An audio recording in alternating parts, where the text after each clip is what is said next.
this ratio, which was, say, 65, and you knew in advance that in 4 years' time it's going to 100. That was a foregone conclusion. Okay, so how could you take advantage of this knowledge as a speculator? Sorry, can you say that again?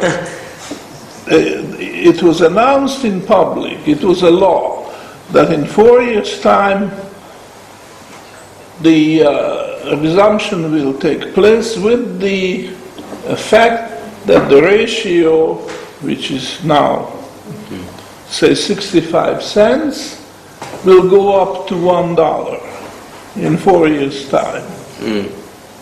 So you could... Not today, but in 4 years' time. Well, you could accumulate gold and silver, right? Well, because silver particularly. Okay, why? Because silver is worth 65 cents, but in 4 years it will be worth $1. That's in 50%. No, there was a rigid bimetallic ratio. So neither could run ahead or stay behind. They would have to move together. But okay. The mint is close to both gold and silver, but will be opened on January the 1st, 1879. And you prepare for that, and you want to profit by that. So you accumulate gold and silver in anticipation of this, because 65 cents, you can buy gold and silver now, and then convert 65 cents worth of gold and silver. No, the question is,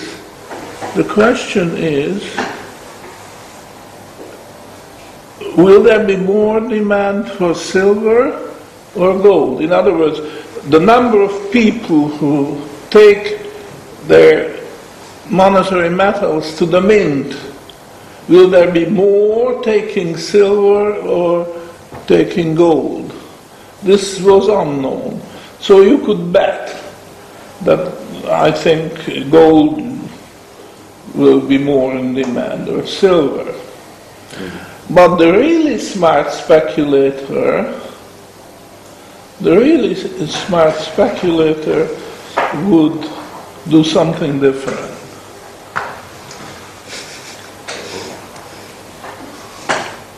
Buy the greenbacks. Rather than buy the greenbacks. Sorry? Buy the greenbacks at a discount to their face value, because they're going to be redeemable at full face value in gold or silver. No? What do you think? But was that they didn't make provision for that, per se? Well, in 1879, the greenback is going to be redeemable at par value for gold or silver. Yeah. And in 1875, the greenback is trading at a discount. Yeah. And that would give you the flexibility to choose either gold or silver in 1879. Now, the really smart speculator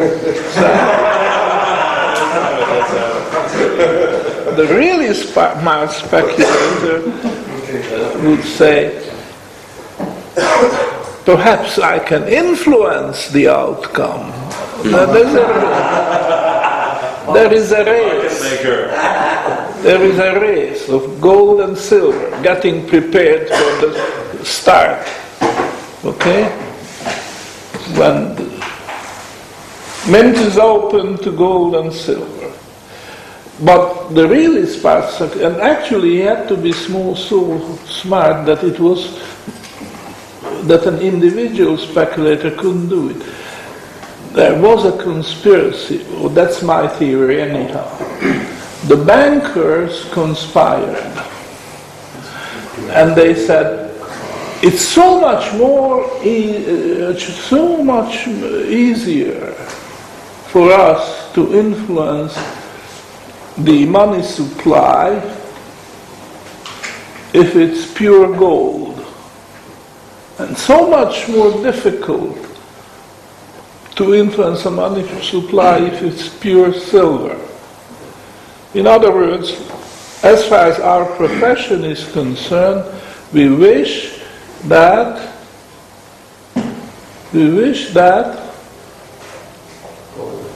no opinion. We wish that silver was eliminated. We don't like silver. We hate silver. We love gold because gold is more or less concentrated in bank vaults. But silver is out in the hands of the people, which we cannot control. So we have 4 years. Can we do something about it? Sure.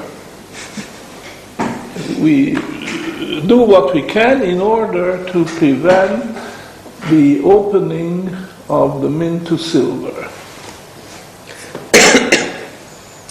And then we do something even smarter than that.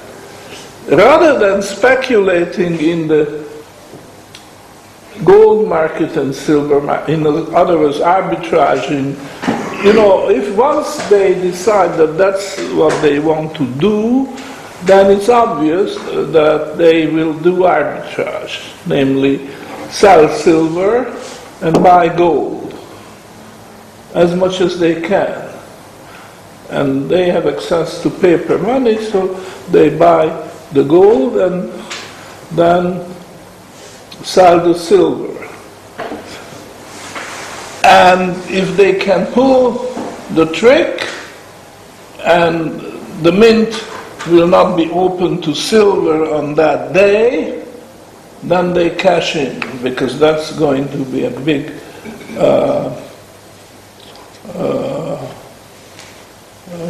what's the word? Windfall? Fall. Windfall? Windfall. Yeah, thank you. Or godsend, or whatever you want to call it. Now, but then that's the top, the level of smartness, say, hey, why arbitrage gold and silver? Why not arbitrage gold stocks, mining stocks, and silver mining stocks? Isn't that the smart thing to do? And I think that's what they did in preparation for Resumption Day.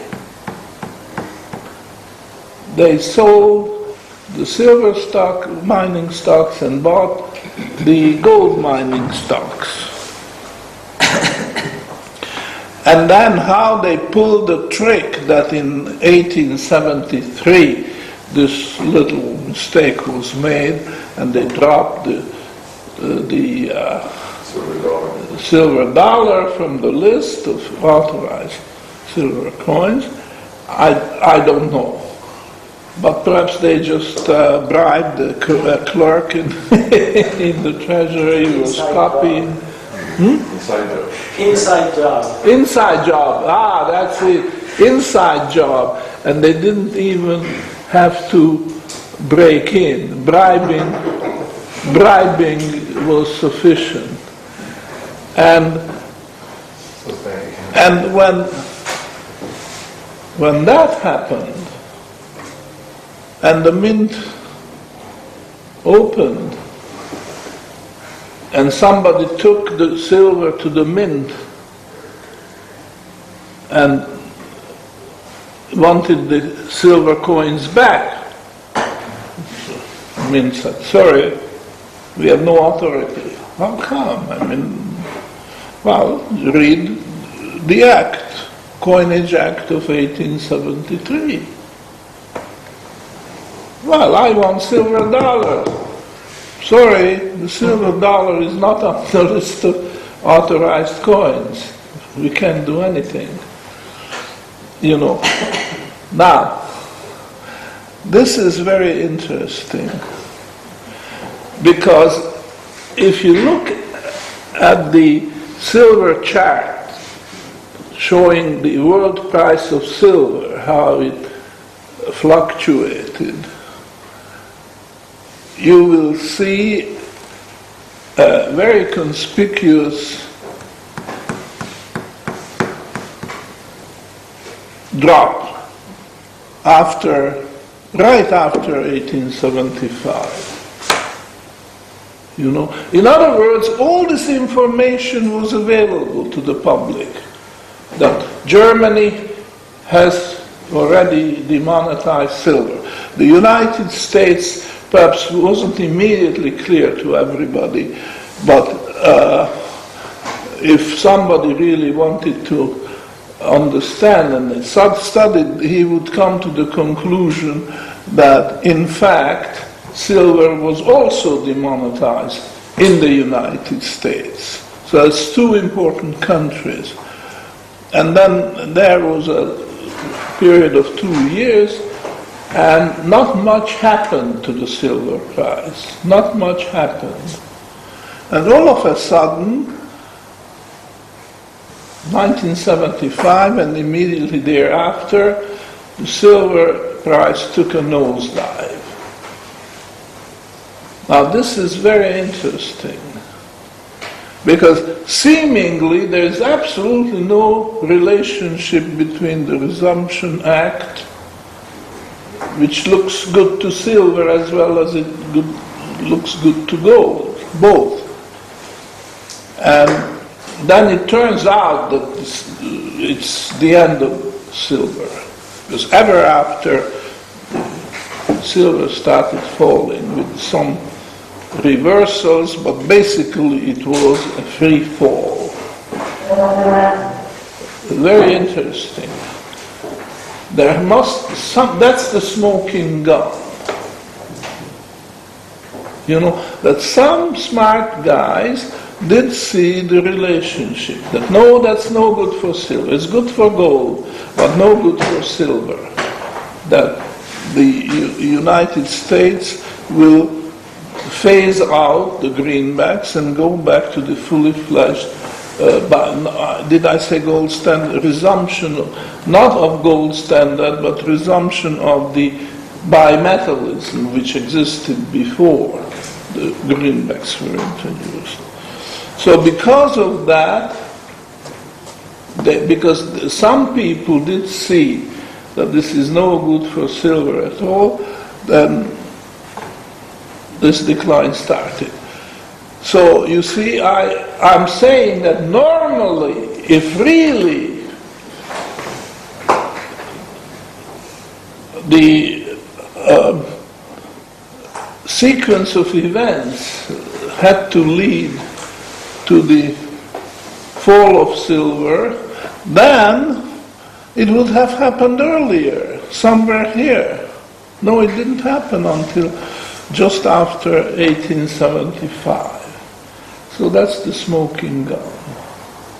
Now, I worked out a little research plan for myself, and then when I looked at the record, which I would need to justify this assumption, this is pure speculation on my part,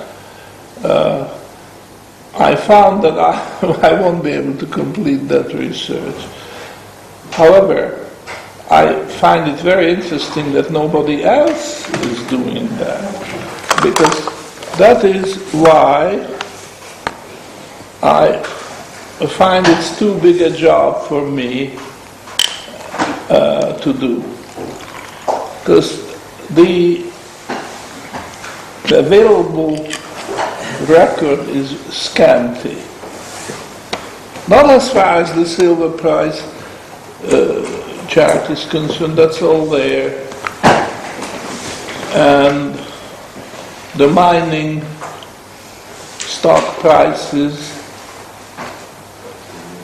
But what you have to do is you have to calculate the standard deviation. The standard deviation of the mean gold stock price, the mean silver stock price,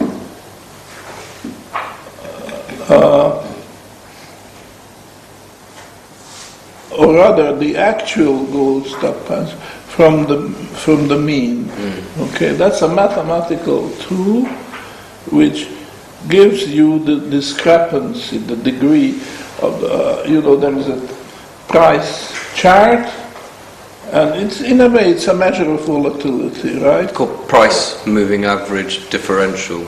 Yeah, and it's well, probably it's no big deal. Somebody who has a computer and is handy with it could just run these, but it's time consuming and complicated and so on. And therefore I said I'm out. I'm not going to do that.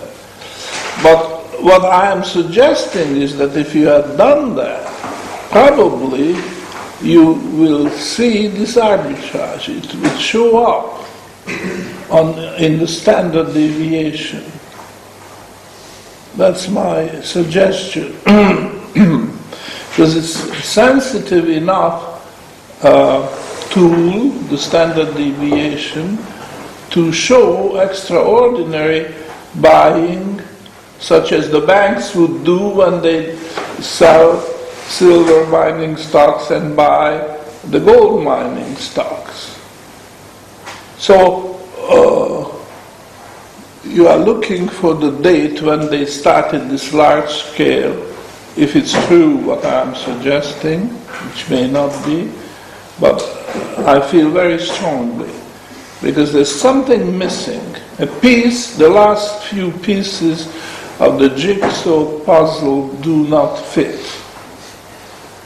And I'm suggesting that it could be found if you ran this analysis of the mining stock prices, both for gold and silver. That's the smoking gun, and I cannot get any further than that. So I'm inviting your comments on this. One thought that occurs to me is prior to the Resumption Act of 1875, both gold and silver are not officially, legal tender. It's on a paper standard. So therefore, there's a market for gold and a market for silver, and both of them are equally good within their respective realms, even though it was already true that silver was not accepted as a legitimate coin, but the mint wasn't coining anything anyway, so it didn't matter. In 1875, all of a sudden they say we're going to resume coining, but only gold, and so at that point, why would you keep silver? So I think any individual speculator could make the same realization. It didn't necessarily have to be a conspiracy at that point. So, just like today, both of them are not money, so there's a market for both. But if the government said we're going to have gold only and not silver, then the ratio would go to 100 to 1. Yeah. Probably. Yeah. I think this is convincing. But don't make the mistake that it was a foregone conclusion as early as 1875 that the mint will remain close to silver. This was not recognized probably. Only if you had some way to influence the events, because I think if you could not interpret this Coinage Act of 1873, then you are in the dark. But some people could, and some people saw that they can influence the events by hook or crook. The bankers didn't like silver, that much is clear. So when you were at the crossroad and say, now, we are going to resume in a couple of years, and we could go this way, and we could go that way. If we go this way, it will be bimetallism as it was before. But if we go that way, then silver will be out in the cold. The mint remains close to silver. So I think it was not betting, just uninformed betting, that we like gold more than silver. It was the insight of people that there is enough power in the hands of the banking industry to push the events that way. They didn't like silver, I repeat, because silver was in the hand of the people. It was distributed widely, whereas gold was in concentration. Some gold was out in the hands of the people, but the bulk of the gold supply was in the hands of the bank. And if it could stay that way, then the banks would be able to influence the changes in the money supply much more easily than they could if there was bimetallism. So they have a vested interest. Okay, I may not be right. So with that, I think I would like to see more comments. What happened to the gold-silver ratio after 1879? Oh, it rose and quite a bit. Very rapidly, or? Well, it was zigzag, but unprecedented changes. I mean, just imagine that for at least several hundred years. Perhaps we don't have to go back before the discovery of America, but you draw a chart of the bimetallic ratio. It's barely visible that there is a fluctuation, barely visible. It goes on until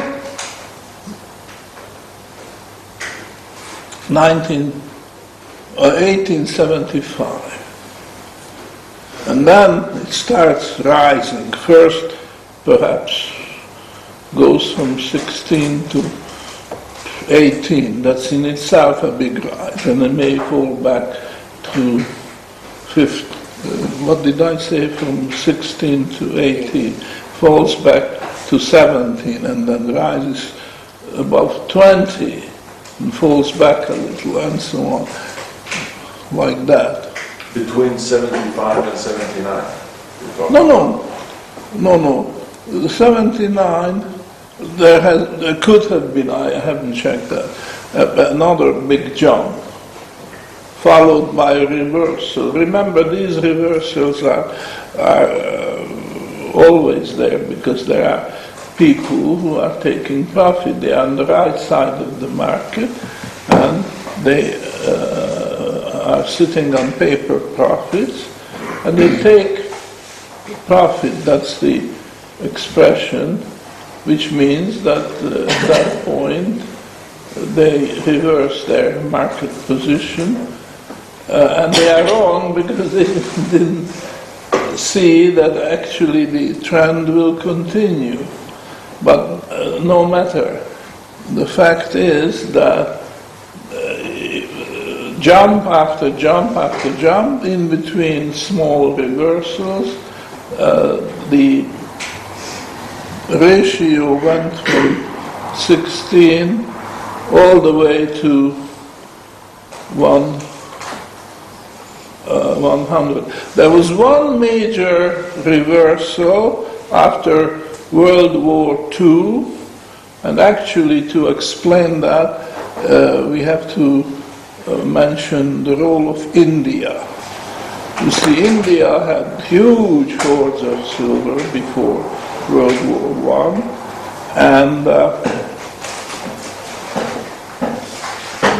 and I think the British government borrowed silver from the Indian government. Indian government. Well, they didn't just help themselves to the silver. They borrowed. There was a proper treaty or contract, and even interest paid. And at the end of the war, they had to repay the silver to India. And then they looked around and found that there was no silver. They spent the silver during the war in the hope that, at these low silver prices they can easily get silver to satisfy the Indian government. And then, at the end of the war, they looked around and there was no silver. So they started buying silver. And this sent the ratio way back down to something like 17, And even there, the United States had to help out the British to settle their obligation of repaying the silver to the Indian government. Now that was the only time that the silver price went back to the official, close, no, not exactly, there very little difference. The only time during a 100-year period that this happened. Otherwise, that was just an uptrend. Well, even with that, it was an uptrend, but that looked like a serious setback. But it wasn't, because very soon the silver price recovered. Enough silver was attracted to the market so that silver price resumed its free fall, which in terms of the ratio, market ratio, gold and silver meant this uptrend continuing, going all the way to 100 in 1933, which was at the bottom of the Great Depression. Any more comments on my little pet theory of the smoking gun? That it was the bankers who conspired against silver. Wouldn't have happened.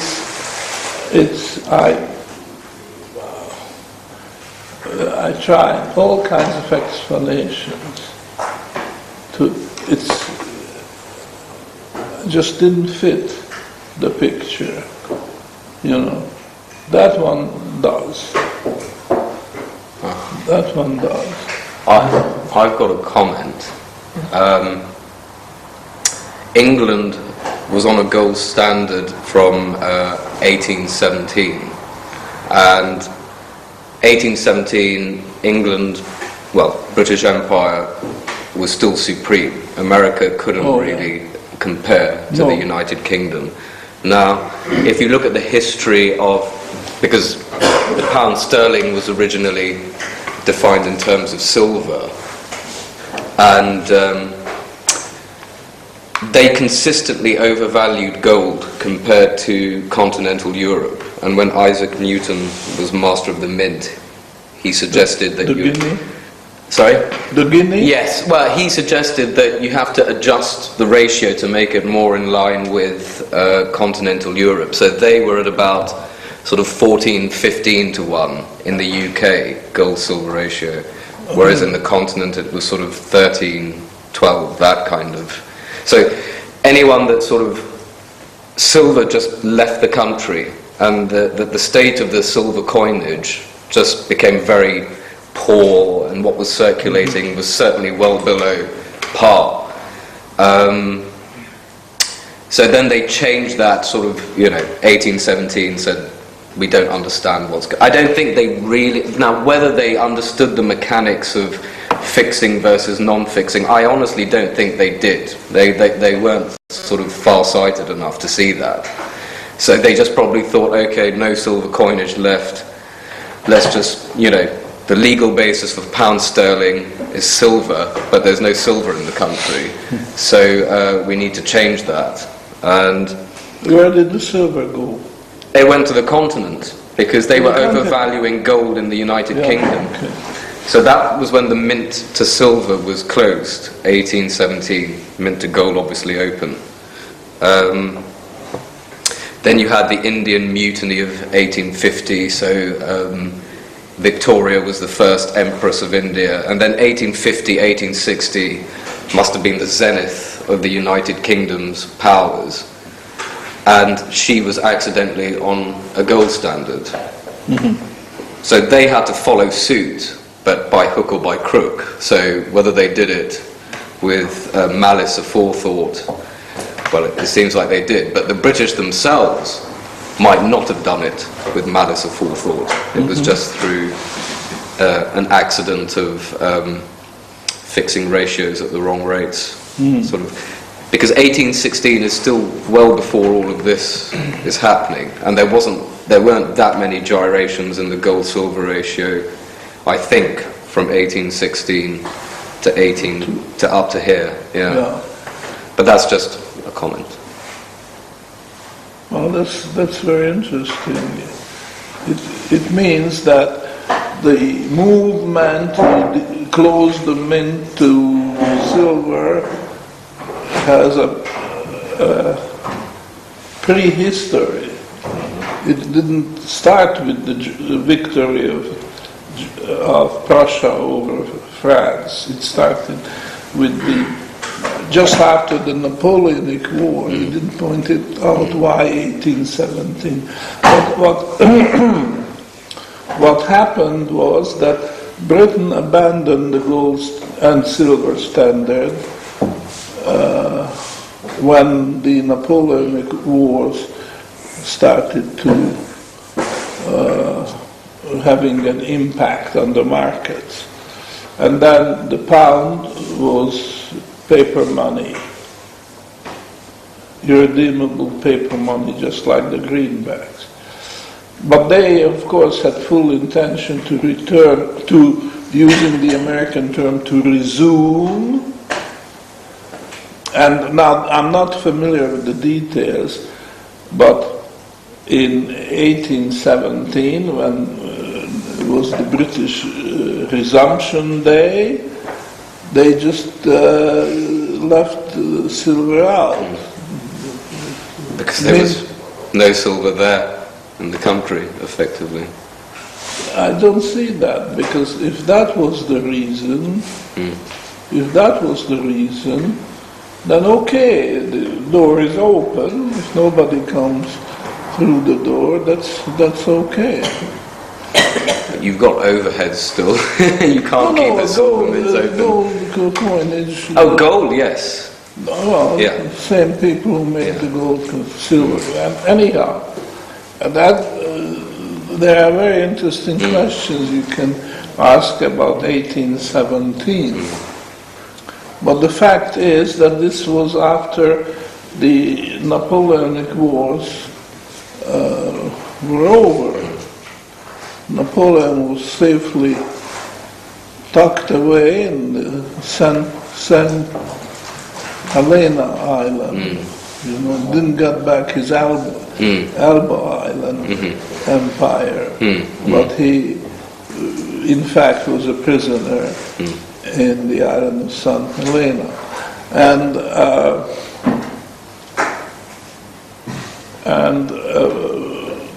the British pound went back on the gold standard, but no silver standard.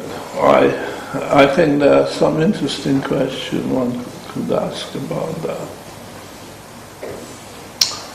Okay. Coffee break and back in 15 minutes. Thanks very much.